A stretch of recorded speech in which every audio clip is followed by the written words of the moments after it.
बिस्मिल्लाहिर्रहमानिर्रहीम। बहुत शुक्रिया सर। मैं अपनी बात का आगाज नवाबजादा नसरुल्लाह खान साहब के इस शेर से करूंगा। कब अश्क बहाने से कटी है शबे हिजरां, कब कोई बला सिर्फ दुआओं से टली है। सर मैं 100% चाहता था कि मैं अपने भाई साहबजादा की बातों को एंडोर्स करूं। मैं तो चाह रहा था कि 100% उसको एंडोर्स करूं, लेकिन उनके जो इख्तितामी कलमात थे उसके बाद मैं कहता हूं कि मैं 80% में अपने भाई की बातों को एंडोर्स करता हूं। 20% में तस्हीह की गुंजाइश है। सर फलस्तीन हम बचपन से हर जुम्मे में आजाद कराते हैं, हर ईद के दिन आजाद कराते हैं और अब बूढ़े हो रहे हैं। ये और सर आप यकीन करें कि 80 लाख यहूदी हैं और 80 लाख तो हमारे पास उलमाए दीन है जिनकी दुआ कबूल नहीं हो रही। यानी जितने वो कुल टोटल हैं उतने तो हमारे पास उलमा हैं जिनकी दुआ कबूल नहीं हो रही। उससे ज्यादा होंगे हमारे पास 25 करोड़ में, लेकिन अगर कमोबेश कर लिया जाए तो इतने तो होंगे। सर बात हुई, आप नजमुद्दीन अरबकान ने एक बड़ी खूबसूरत बात की। उसने कहा कि हम 1.5 अरब मुसलमान अभी भी अबाबिलों का इंतजार कर रहे हैं कि वो आएंगी और उनको मारेंगी, और कसम खुदा की अगर अबाबिलें आ भी गई तो वो उनको नहीं, पत्थर हमें मारेंगी कि तुम लोगों का ये हाल है। जनाब आली बात की कश्मीर और फलस्तीन की, और मैं हरगिज ये नहीं कहूंगा कि मैं टोटली जो है नॉन पॉलिटिकल रहूं। मैं क्लियर बता रहा हूं कि जो फैक्ट्स होंगे मैं उन पे बात करूंगा, फिर वो चाहे आपको पॉलिटिकल लगे चाहे आपको नॉन पॉलिटिकल लगे। दिलो जान से हम चाहते हैं और समझते हैं, बखुदा मैं कलमा पढ़ के कह सकता हूं कि मुझे हमेशा यह ख्याल आता है कि हम गुनाहगार तो वैसे ही रोजे क़यामत मारे जाएंगे, अल्लाह माफ करने वाला है, लेकिन इस गुनाह से, इससे कैसे माफी मांगेंगे जो हम रोज टीवी पे देख रहे हैं। इसका क्या जवाब हमारे पास होगा, क्या माफी मिलेगी, ये हर रोज हर वक्त ख्याल आता है। लेकिन एक बेबसी है, एक बेहिस्सी है। आज आपको साहिबजादा साहब इस ऐवान की तारीख भी आपको मैं बता दूं। 3 बार एक ऐसी चीज हुई है कि जिसकी मिसाल कभी मिलती नहीं। वो कौन सी 3 ऐसी चीजें हैं? सर एक, इस हाउस में इस्राइल के हक में तकरीर हुई है और कहा गया कि उसे तस्लीम करो। आप रिकॉर्ड उठा के देख लें वो किस जमात और किस रुकन ने की, और उस जमात ने अपने उस रुकन की कोई बाज पुर्स नहीं की, कोई एक्सप्लेनेशन उसको नहीं दिया, ना उसको कोई सस्पेंड किया, ना उस पर कोई कार्रवाई की। That means that was matter of policy. इस हाउस में आप कहेंगे कि वो कौन? अस्मा हदीद साहिबा पिछली असेंबली में हमारे साथ थी।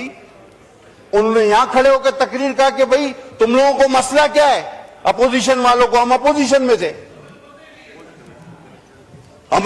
में थे, उन्होंने कहा रिकॉर्ड मौजूद है, रिकॉर्ड मौजूद है, आप उठा के देख लेना, रिकॉर्ड मौजूद है, आप रिकॉर्ड उठा के देखें। अस्मा हदीद साहिबा ने कहा कि तुम लोगों को मसला क्या है, इसराइल को तस्लीम नहीं करते, और साथ साथ ये भी कहा रिकॉर्ड पे, उन्होंने कहा कि जब हम दुरूद बेचते हैं नऊज़ुबिल्लाह तो उन पे भी बेचते हैं, तो जब दुरूद बेचते हो तो उनको तस्लीम करो। लफ्ज ब लफ्ज मुझे याद है।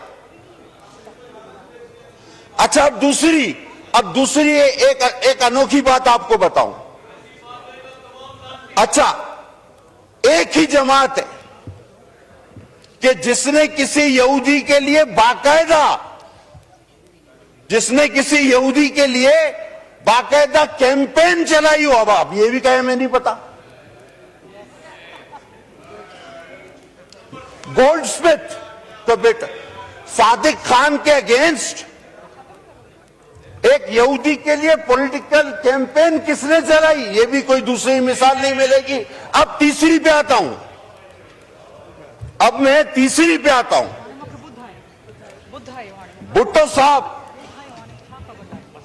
भुट्टो साहब जब गिरफ्तार हुए तो पूरी इस्लामी दुनिया के सरबराह उन्हें मांग रहे थे और कह रहे थे इसको फांसी मत देना, यासिर अरफात समेत। और एक अनोखी बात है कि आज इस्राइल और अमेरिका और खासकर इस्राइल के लेजिस्लेटर पाकिस्तान में किसी की रिहाई का मुतालबा करते हैं, यह भी हमें पहले कभी होते हुए नहीं देखा। अब आप बताएं कि ये तीनों अनोखे वाकयात, क्या आपने, अब भुट्टो साहब को तो सारी इस्लामी दुनिया मांग रही थी, उनको फांसी हो गई। अब किसी और को सिर्फ इस्राइल मांग रहा है, तो मेरे ख्याल में वो जिस तरह के हालात है तो छोड़ा के भी ले जाएगा। और सर, थोड़ी देर पहले हमारे उस तरफ चीफ विप साहब थे, उन्होंने स्पीकर साहब से भी कहा अब बात तो सिर्फ इस्राइल पे करनी चाहिए थी, तो फिर वो निकल गए कि जी नहीं, हमने करारदाद जमा कराई थी। सर, ये इतनी बेहिसी कैसे हो सकती कि मैं उस रोज चीख चीख के कह रहा था कि मेरे भाई मेरी बात सुन लो, थोड़ी देर के लिए नारे मत लगाओ, ये पाकिस्तान की बका का मसला है। नहीं सुनी गई बात। और हमारे अराकीन ने वहां जाके थोड़ियां पकड़ी कि यार थोड़ी देर तो बैठ जाओ, नारे हमेशा लगा लेते हो। क्या नहीं, क्या करो, यह करो, वो करो। तो भाई वो भी तो यही कैनाल का मसला था।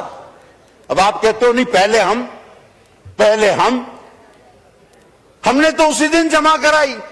40 लोगों ने हुकूमत और अपोजिशन से उस पर बहस की, आपने नारे लगाए, बायकाट किया। अब कहते हो नहीं, पहले हम। आपका तो पीछे से पहला नंबर है, आगे से नहीं। अब जनाब आ जाएं, आगे चले। उस दिन बात हुई जिसका मैं जवाब देना चाहता था, आज जवाब इसलिए दे पा रहा हूं क्योंकि उसके बाद से हाउस ही नहीं चला, कोरम पॉइंट आउट होते रहे। सर, एक चीज और भी है, हमारे दोस्त तारीख में थोड़ा सा पीछे भी देख लेना तो एक कैनाल जलालपुर की 2018 की गवर्नमेंट ने भी अप्रूव की थी और उसका संगे बुनियाद वजीर आजम रखने जा रहे थे, वो भी इंडस का पानी था। हम उसकी भी मुखालफत करते थे, हम आज भी हर कैनाल की मुखालफत करेंगे। और मुझे बड़ा अफसोस हुआ कि सर, ये जो वजीर आजम के बाद सबसे अहम कुर्सी होती है, इस कुर्सी के कुछ सर अपने भी फराइज होते हैं, कुछ उसकी इज्जत रखनी होती है।